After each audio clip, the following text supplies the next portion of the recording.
Hello, this is Invector and welcome to my newest Start to Fire in 4 video. In today's video we will be playing as Ukraine and we will do a world conquest.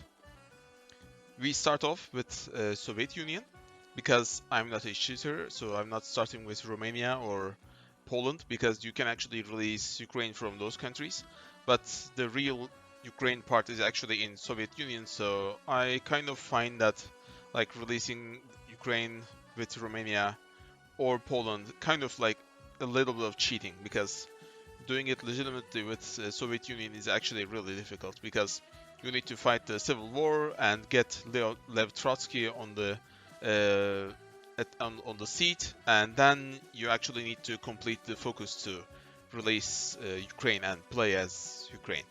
So as the start, if you've played Soviet Union before or if you have watched a couple of my videos where I do the civil war, you actually need to start at Odessa and then spread the flames of the revolution in the country and ignite the civil war. So the start is the same, industry is the same. Like whenever these events come up, just reduce the paranoia and just try to spread the influence as far as possible. So this is actually a really easy civil war. It just takes a little bit of time. So we're gonna infiltrate the NKVD and then get support from either Tukhachevsky or the other guy, like whichever is suitable. Georgy Zhukov, even though I like him, we are gonna have to dispose of him because the weaker Soviet Union is, easier our time with them we're gonna have. Because after releasing Ukraine, we need to fight Soviets later on. So the weaker we can get them at the start, it's better for us.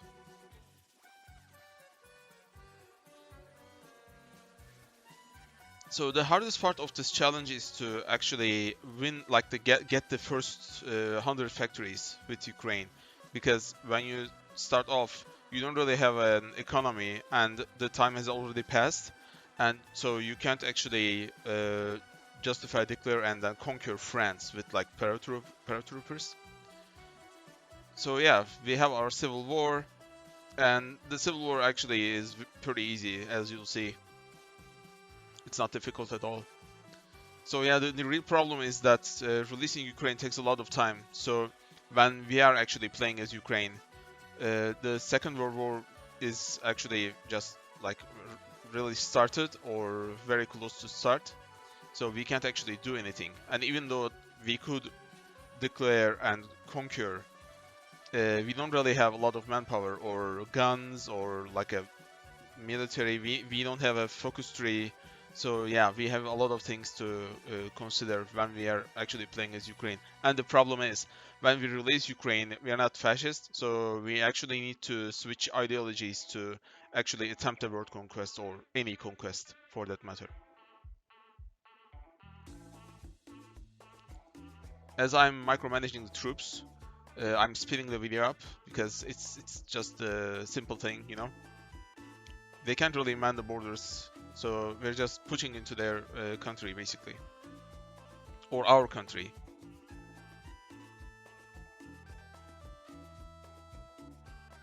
So recently I've actually started streaming on Twitch. I'll link the link in the description, so you guys can actually check and maybe drop me a follow, because I'm trying to get 1,000 subs on YouTube to actually start earning money, and a couple of follows on Twitch to become affiliated. So if you could do that, I'd really appreciate it. So as you can see, we have captured Sevastopol, the Crimea, and we are pushing into their lands. This civil war will be over pretty soon. We got Moscow and we are pushing into um, Stalingrad. And I'm just grabbing like the industrial focuses.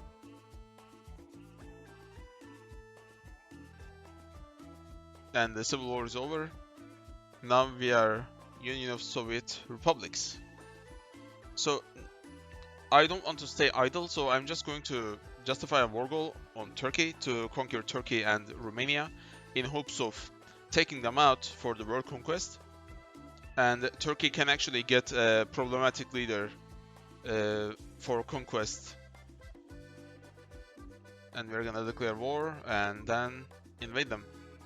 So there are two countries that are really big problems. The first one is Turkey and the second one is Switzerland.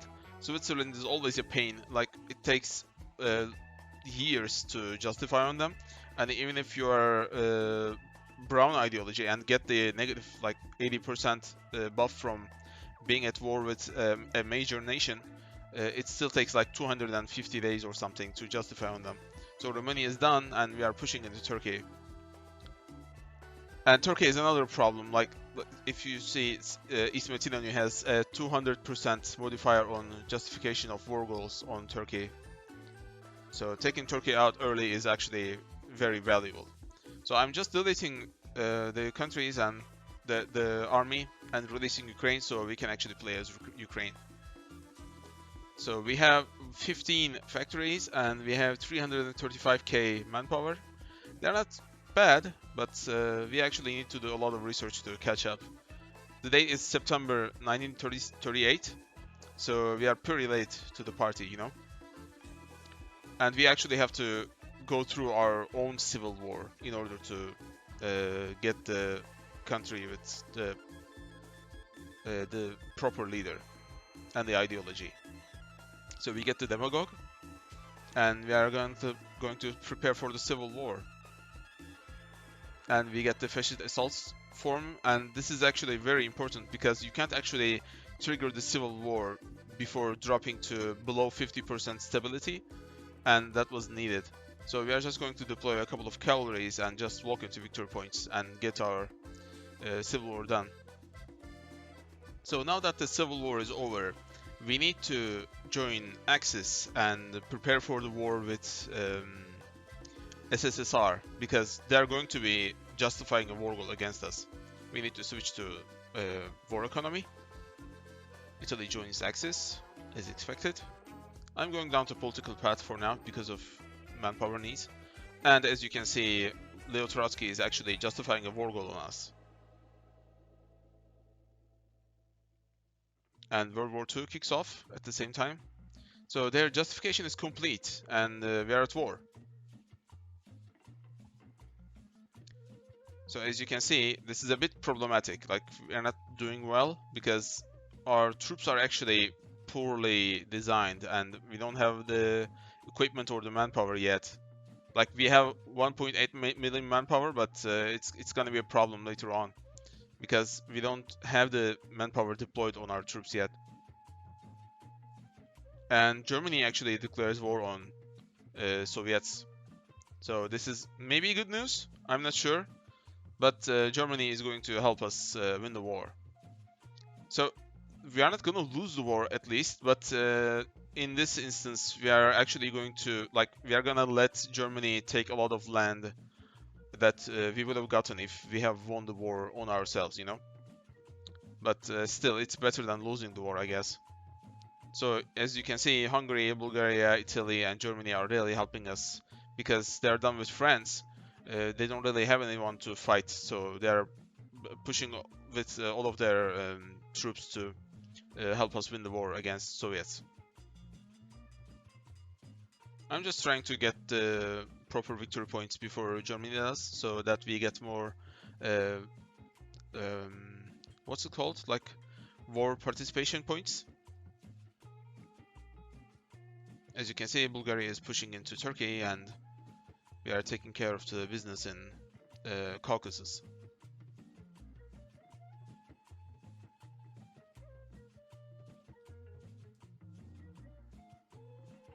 I'm justifying and declaring war goals on other nations because it's part of world conquest, but you can never really know what's gonna happen after the war has ended because, like, Germany can release countries, they can puppet countries, but it's better to just justify and declare war, because like if they get annexed, then it's just one less country to take care of at the end of the game. Because like I'm trying to conquer the world with like the minimum amount of time possible in the shortest amount of time. So USA joins Allies. It's October 1941, and if you want to capitulate Allies, we need to take France out, and United Kingdom and United States. So I wanted to take Allies out, but we weren't done with Soviets that soon. So in this instance, I'm thinking of actually taking care of Axis first. And while doing that, I can actually get military access from Allies and execute Order 66 on them. I know that many people dislike that, but it's kind of needed for world conquests. Because can you actually tell me that after the war is over with Axis, I'm gonna be able to just capitulate France and United Kingdom and all the other allied countries, and then like make a naval invasion into United States? Like it's gonna take years, and it's not gonna be fun. So that's why I'm actually doing Order 66. As you can see, I'm trying to get all the land that I can from Axis, but it's actually really difficult because we don't really have a lot of war participation. We have 19%, and Germany has actually 73%. So they're going to be taking the most of the land. And what I hate about this is that sometimes the Axis doesn't actually take the land, but release it. So sometimes there are a lot of like there's a couple of Russian nations or like puppets, maybe not even puppets, just like smaller nations that need conquering after the war is over, basically. So I'm trying to avoid that, but it's actually really difficult. Like if you are not the only nation that is in the war on the winner's side, that usually happens. Like allies love to release countries, and Axis sometimes release countries too. So if possible, just conquer by yourself, and if it's not possible, it's just luck based basically. But you'll see what happens after the peace deal is over. But I didn't want to just skip ahead to the end because I actually want you to see what I'm doing, like what I'm trying to do.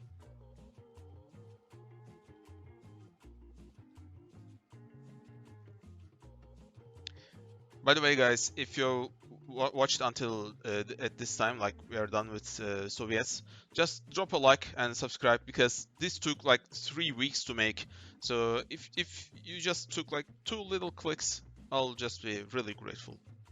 So the war is over, and we are a bigger country, but there's like nationalist Belarus, and of course there's a Russian nation.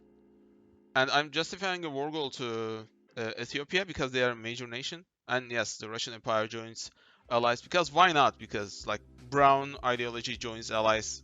That just makes perfect sense, you know? Now I'm going to cancel the war justification on Ethiopia and actually leave Axis and get military access from the Axis nations. The fun thing about this is that the Axis nations are actually, they have a modifier for like strategic reasons to be friendly to Ukraine for some reason. Probably because we are a released nation from Soviet Union.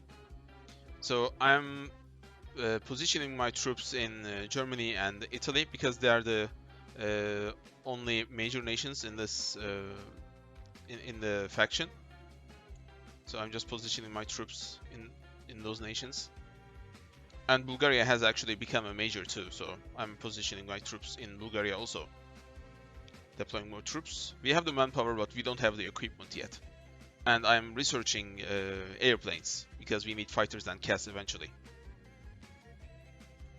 And the problem is Vichy France actually joins Axis also. So I'm gonna justify on Hungary and deploy my troops and position them in the Axis nations. As you can see, I have a lot of cavalry positioned, and United Kingdom is actually invading Italy. So I declare war, and we'll see what happens. As you can see, Italy's puppet nation immediately declares war because we have captured a lot of their victory points just at the start, and I'm getting military access from allied nations, France, UK, and United States. Mussolini is deposed, And I'm gonna justify a war goal on Spain, and this is gonna be a pain, as you'll see later on, because Spain is actually unable to join Axis. I wanted to annex them along with Axis, but I'm gonna fail on doing that, you'll see. So Italy is gone, Germany is gone, and after Bulgaria falls, the war is gonna be over. So I just declared war on Spain, and I'm justifying on Switzerland actually, because we need to take care of them eventually, and I need time to actually build up my military. And we're gonna wait for Switzerland anyway, so why not just do it now, you know? And the war is over. So we have just 13% of victory points, like the war participation. And I'm gonna try to grab what I can, but what happens is Allies actually release most of the countries that we just capitulated, especially Germany.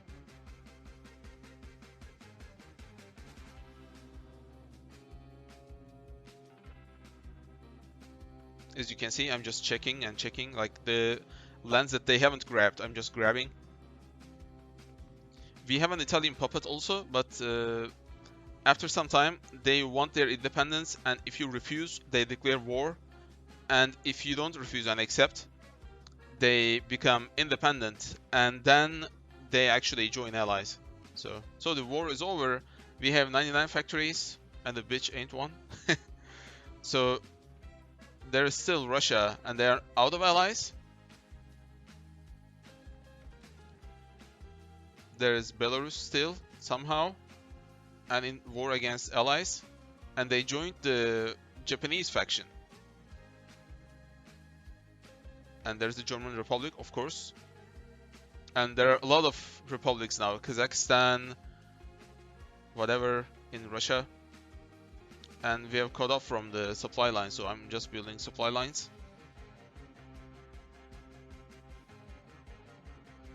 Because I'm gonna fight with the Russians again.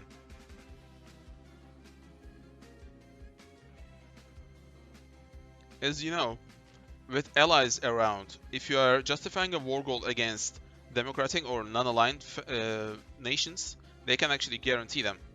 And it requires like 40 or 30% world tension to happen, and we have 100% world tension. So I'm just trying to attack and capture what I can. So I'm just going to attempt on justifying and declare on a lot of countries. As you can see, Turkey is back because Axis had annexed them, and now that we defeated Axis, allies have released them. So we need to actually take care of them. So to get the 80% bonus for the brown faction, I need to be at war with a major nation. So I picked Ethiopia because we can actually easily conquer them when we need. So I'm just going to try to conquer other nations. So they get guaranteed from France, and I'm just going to try attacking other nations, and they get guarantees. Try again. They get guarantees, cancel, and try again. The fall of Tokyo. And UK and US is actually taking care of Japan, which is surprising. So at this point, I'm trying to justify a war goal on Japan to get, like, Germany had joined allies, so I'm trying to get military access from Germany by declaring a war goal on Japan, but this is gonna bite me in the ass again. So I don't know how that happened, but allies are not at war with Siam, but I am, somehow. And they are a major nation now, so we'll need to actually navally invade Siam to capitulate them. Bulgaria also gets the guarantee. I'm trying with other nations. And we are at war with Estonia, but Estonia is resilient because even though they're not in allies, they get a lot of help from allies, like expedition forces and like a lot of equipment, I guess. So now I'm building my fighters for 1944. Guys, again, if you haven't watched my video on fighters, just try to get maximum amount of air attack and air defense with just one engine. That's it. So as you can see, we can't actually push because like there are British tanks defending. And they have a lot of air support also, so I can't actually push.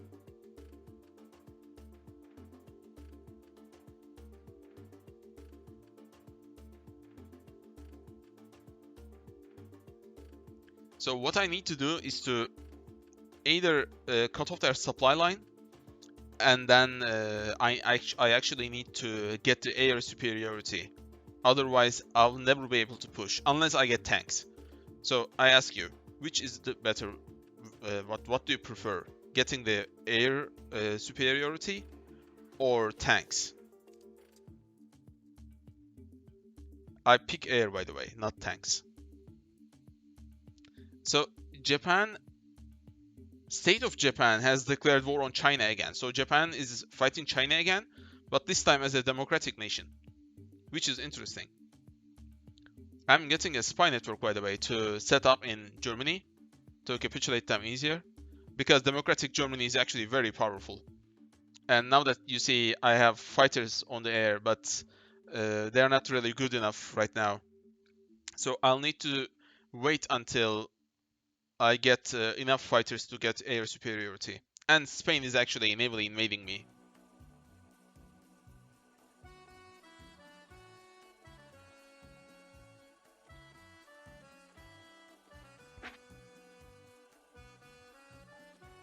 As you can see, I'm actually having a lot of trouble with Spain. And 200 fighters isn't enough, even though we are downing a lot of their fighters. But eventually, our better fighters are going to be superior to their fighters, and then we are going to have the air superiority, and then we can actually push them. But for now, they are pushing us. But it should be fine. We also have 130 factories, but we have 200 manpower in the manpower bank, basically, because I have a lot of troops positioned in allied nations, because I was thinking of taking care of allies next, but as you will see, I end up taking out Germany next, because if I fight allies, Germany actually joins allies and joins the fight. So, because they always guarantee one or other allied nation. And what happens is, like, if I attack Iceland and they don't get guaranteed, even though they aren't guaranteed, after I declare war on them, allies actually can take them in and declare war on me. So I'm still trying to justify and declare on whatever nations that I can to keep the world conquest going. And in the meantime, I'm building my air force up, because not just against Siam and nationalist Spain, I actually need a big air force to fight the allies, and especially Germany.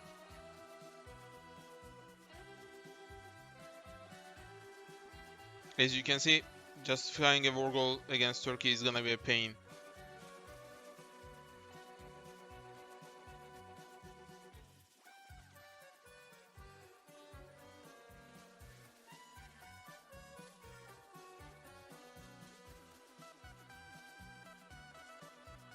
Now that we have a lot of factories, we can actually get faster on the build-up of our air force. And we are actually pushing, as we have green air and they have low equipment. That's because I used the CAS to bomb their logistics. We have recaptured Leningrad and we are pushing into Estonia.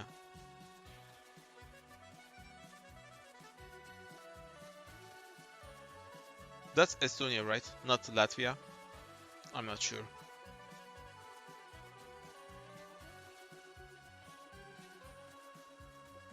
Encirclement, I'm attempting. And we've got it. It's good that we got that encirclement, because if you encircle and destroy the troops, they're gone forever, And if you don't and just capitulate the nation, the troops from other nations like United Kingdom, who are just helping the nation, just get sent back. So we just killed a couple of United Kingdom's divisions, which is really good. And Turkey is doing Balkan Entente for some reason with Greece, which is good because we can just annex them and get them, you know. And I'm preparing my invasion of Turkey, and we don't actually need to get to Greece. We are just gonna grab them after we are done with Turkey, and we can invade them from 3 different places. We are taking care of Yugoslavia, or what's left of it.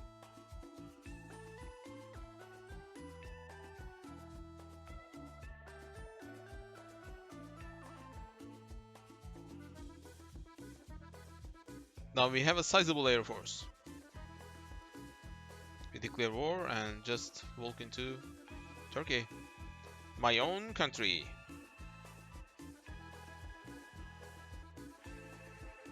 We are pushing really well. Our air force is very formidable now.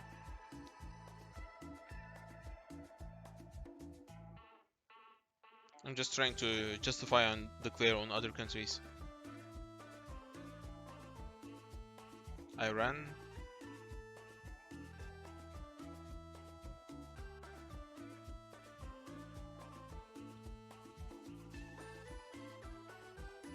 Isn't it weird that Turkey first got conquered by Soviet Union, and then by Bulgaria, and then by Ukraine?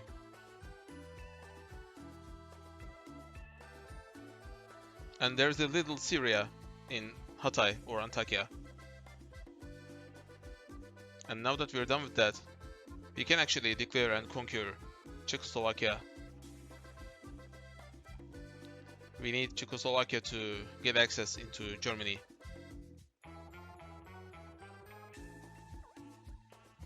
We need to build a little infrastructure before we do though, because the railways are not really good into Czechoslovakia from Ukraine. So we need like railroads, and not just that, like airports, radar. And when we're ready, we can just declare on whatever country Germany is defending, and it's war against Germany. And Germany joins previous Japan's faction, the Far East, whatever sphere. And as you can see, Germany is not pushing, and we can't push either. Like, I'm trying to push, but it doesn't really work because they have air superiority and we don't. As you can see, like, even if you win, you just move one piece and they move you back. So I'm just trying to down their planes. As you can see, it's tied. The fighters lost. That's because I was sending my planes into Eastern Germany, and it's over their land, and they have 2.9k fighters. So it's actually really difficult to fight Germans on the air. But eventually, especially if they send their planes over our land and fight the fighters there, we can actually down a lot of them. Australia just got a puppet. So on the Western Balkans there are a lot of planes, so I'm sending my fighters to fight them. And as you can see, we have little fighters lost, and they have actually lost a lot of fighters. And we have disrupted a lot of bombers too.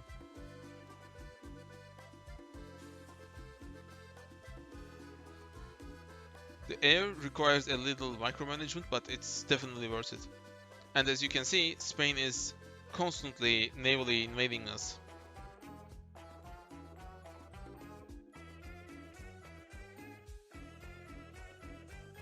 Germany has 340 fighters left, so we can now push. By the way, this took years. As you can see, this is a 1948.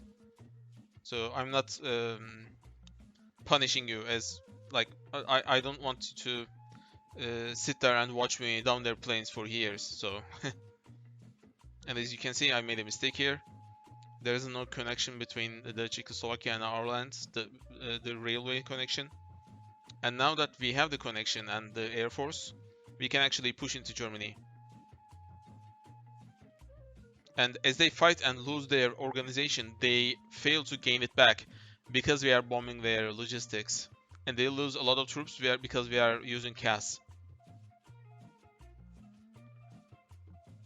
We're gonna get military access from China. We have a little encirclement.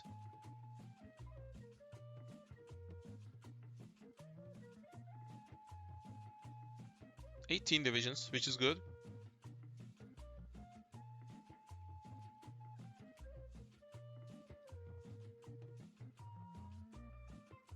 Japan has joined allies, which means allies are at war with China.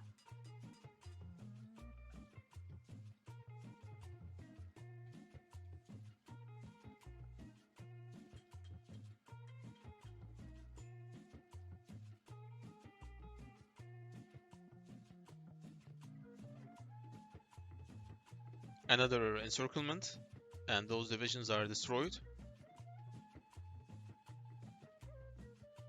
Another naval invasion by Spain, which is dealt with as soon as possible. And here.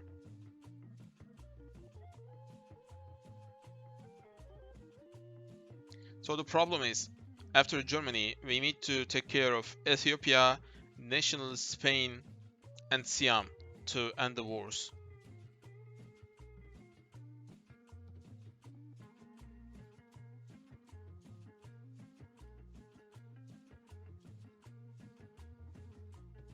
And as you can see, they are in complete disarray. We are just pushing into victory points.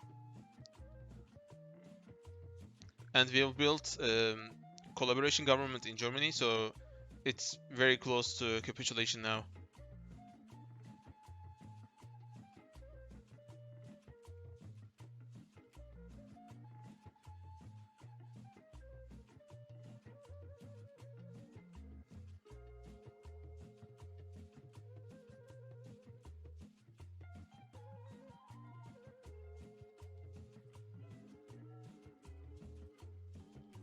Germany is dealt with.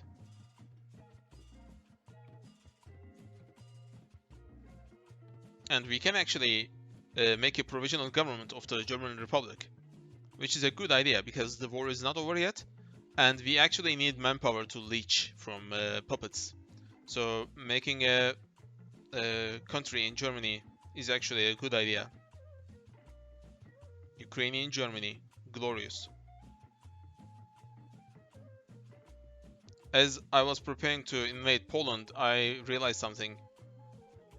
We need to take care of that.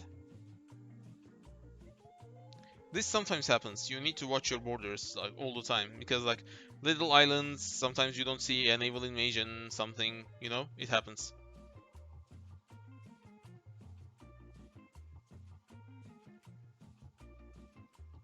I'm trying to navally invade Siam now. And what happens in Siam will actually shock you. And I'm not saying that to get clicks or anything. You'll see. And before that, I tried to navally invade Ethiopia also, because they are major, and that naval invasion kicks off before the Siamese one. Isn't it weird that when you say Siamese, you feel the need to say twins? So now that we have landed, we are just trying to capture all the land.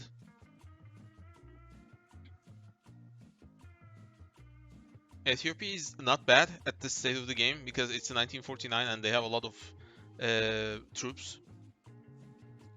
But now that since we have a port and an airport, we can deploy our superior fighters and CAS and destroy them. And our naval invasions on Siam is taking off. We have landed, but we don't have a port, and that's a problem. And there are a lot of divisions in Bangkok where the port is, so this is difficult. At this point, I thought like my divisions are lost, but then I said, okay, why am I not just building ports where I am, you know? Like, it's not impossible to do so. Maybe try it. I'm trying to push into, but they have a lot of troops, frankly.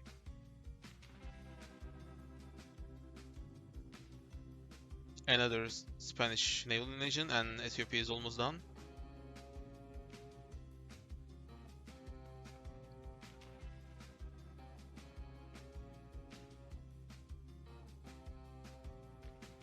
And yeah, I'm just gonna try to build ports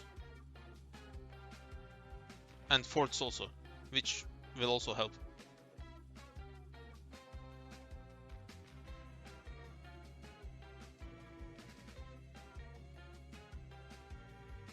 As you can see, we have built a port on the right side, and we are regaining our organization. By the way, when you are being attacked, you can't actually build anything on that province.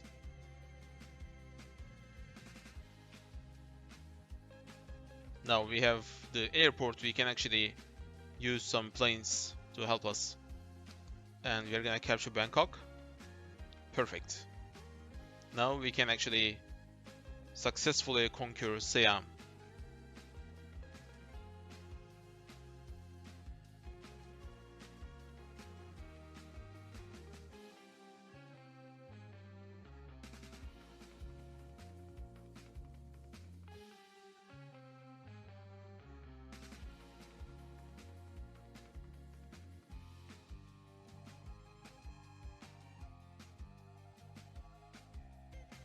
I've actually set up more naval invasions to the south to ensure my victory.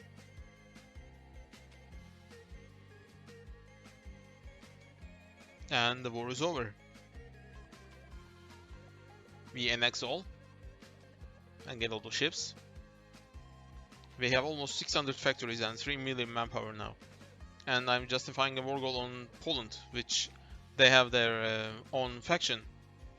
And at the start, we actually failed to fight the Polish. They're very resilient and they push into us. They have a lot of fighters too. As you can see, we have Red Air on the main part of Poland. But after some time, after we have downed a lot of their fighters, we can actually push into Poland. As you can see, Finland, Latvia and Lithuania are also in their faction. And our naval invasions to Spain have launched. This is crucial because otherwise we are not going to be able to end the wars and annex the countries.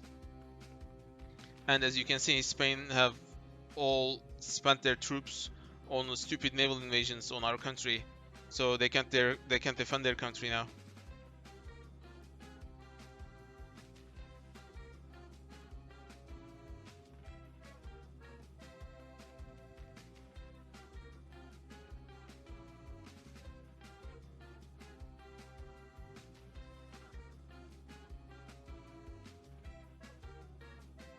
A little micromanagement and we are gonna capitulate Spain very soon.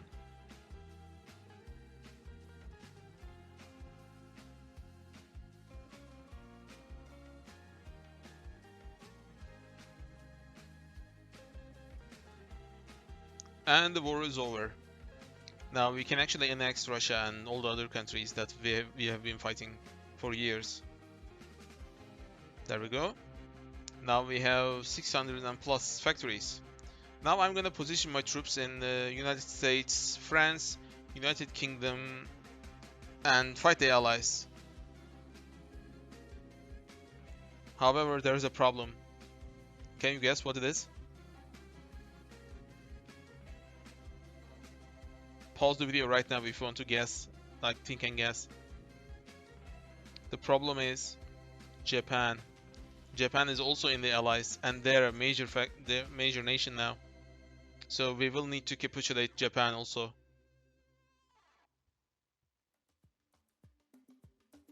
But in this part of the game, I wasn't thinking about that. I was just thinking about Poland and setting up a collaboration government in the United States. As you can see, there's a China now, and there are actually two Chinas. Republic of China and just China. We are pushing into Poland.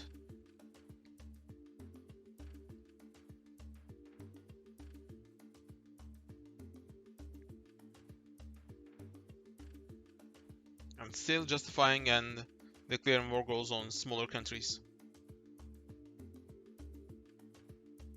There's a good pocket. And the war is over. We annex everything. Great. And as you can see, major countries in allies are not just US, UK, France. There is also Japan. So we will need to navally invade them to capitulate them. By the way, please note that we have 100% stability and 100% war support, because it's gonna change soon, and I want you to witness how it changes, how quickly it can change and turn the tide. Like, I hear a lot of people saying, like, nukes are useless, you know? And you'll see how useless nukes are. We can also annex our puppet and actually release the Russian puppet, because we actually really need manpower. So there we go. And they have 9 million men. And I have deployed 350 troops to leech their manpower. And we delete all of them. And there we go. We have 6 million manpower, and we switch all these. And 8.4 million manpower. I also have a video about this if you want to know more about that. And there's a reunification of the Republic of China. The just China is gone. Thankfully, they are not a major nation yet. We declare war on Iceland, and the war against allies has started. As you can see, our troops are really superior to theirs. But we need a lot of micromanagement. I'm gonna show them like real quick, just so you can see what I'm doing. I'm just like selecting the idle troops and just ordering them to victory points, basically. I'm just gonna do this for UK and France, and I'm gonna save you the micromanagement in the United States, because it's gonna take too long, and yeah, takes way too long. But it's rewarding, so I need to do it. And our naval invasions have launched. United Kingdom capitulates. France and United States also capitulate before we land our naval invasions into Japan. As you can see, they are bombing, they are nuking our country. And look at the war support. 44, 33%, 24%. That's because they keep nuking our land, and people hate it. Yeah, you heard me correctly. People dislike being nuked. The more you know. And we are really quickly capturing the Japanese land.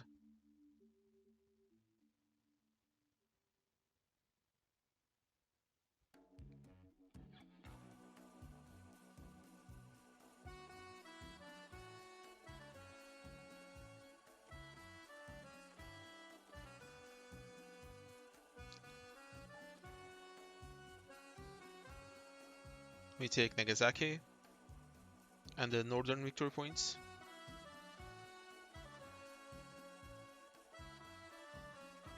And the war is over. We annex everything. And Allies is actually a huge faction now.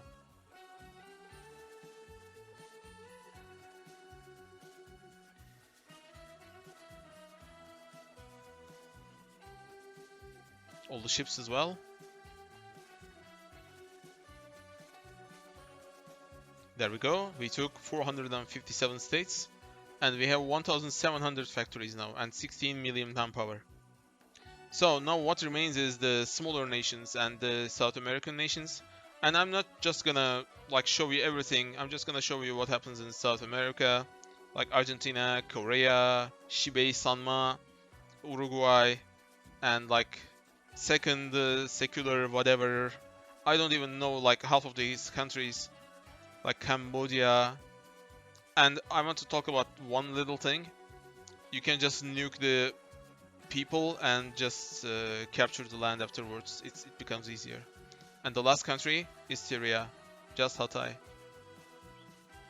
We walk into it. And there we go.